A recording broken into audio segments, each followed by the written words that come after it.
Trigonometric leveling is the process of determining the different elevation of station from observed vertical angle and known distance.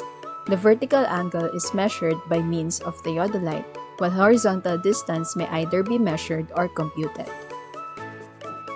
This type of leveling is a somewhat more economical method but less accurate than differential leveling. It is often the only practical method of establishing accurate elevation control in mountainous areas.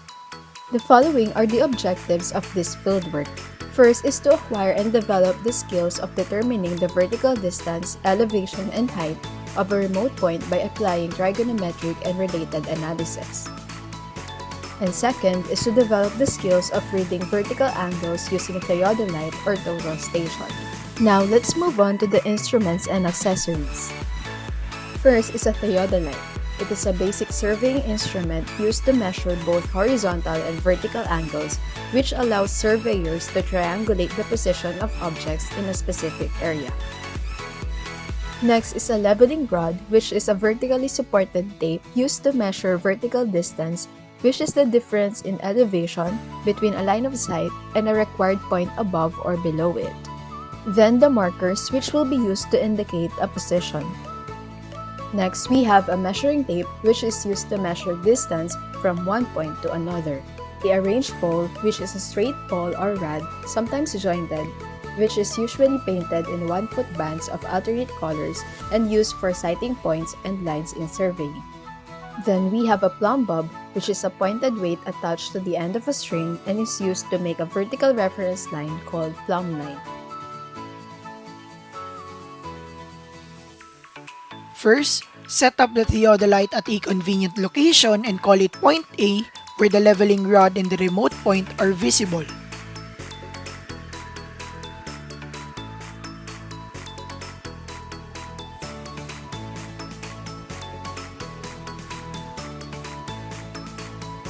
Using the telescope, take sight at the topmost remote point, then read the vertical angle and record as alpha on table 5. Take another sight for the second trial. This is done to determine the precision of the observations. Calculate the mean of the two vertical angles or the angle of elevation of the specified point from the first station. Set the leveling staff or rod vertically near the base of the remote point and take the level 4 sight on the rod to determine the height of the instrument. Transfer the instrument level or the theodolite towards the location of the remote point and designate it as Station B. Then measure its distance by taping from its initial position or Station A. Record this as distance AB. After centering the bubble of the instrument level, sight at the same topmost remote point, which is sighted before, twice using the telescope, and record as beta on table 5. After recording these two observations of vertical angle, calculate the mean. Level the telescope while at B and get the height of the instrument by sighting the same leveling rod near the base of the remote point. Analyze the right triangles formed in the figure below to determine the height of the remote point.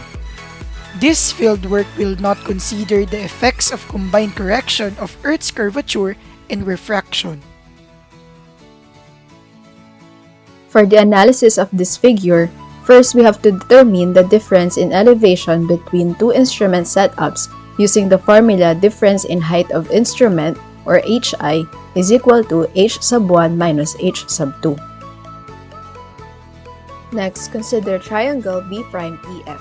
Then solve for distance x using the tangent function. Tangent beta is equal to H sub 1 minus H sub 2 over x. Then, determine the sum of distance AB and distance x for the analysis of oblique triangle A'FD. Using the formula A'F is equal to AB plus x. Now, consider triangle A'FD and use sine law to determine the distance of FD. AB plus x over the sine of the difference between beta and alpha is equal to FD over sine alpha. And lastly, consider triangle FDG and determine the height of the remote point DG using the formula sin beta is equal to h minus h sub 1 all over FD. For sample computation for this fieldwork, we will combine all the data gathered for us to determine the height of the remote point. Based on the measured height of the instrument has taken earlier, the height of point A is 1.58 meters. Next, point B represents the position of the theodolite at station B. From here, we measured angle beta, and the height of instrument taken at this point is the height of point B, which is 1.14 meters. Next from this, we can get the distance from A to C, and that is just the distance A to B, which is 8.20 meters plus distance x. Doing this, we can get 8.74 meters. For this fieldwork 6, we have successfully determined the height of the remote point, which is 62.57 meters.